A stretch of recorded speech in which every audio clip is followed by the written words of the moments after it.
Tampering with fire alarms in a public building and pulling fire alarms in a public building is a crime. You can get arrested for that. If you pull the fire alarm at school, you can get suspended, and you will get suspended, and you won't graduate. I'll repeat this one more time. Pulling the fire alarm in a public building is a crime.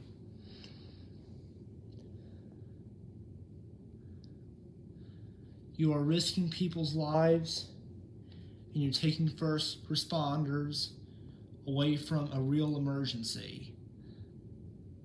Thank you. Bye. And misuse of any fire equipment is a crime. That's tampering and pulling the fire alarm and breaking any fire equipment. So leave all fire equipment in public buildings alone. Bye.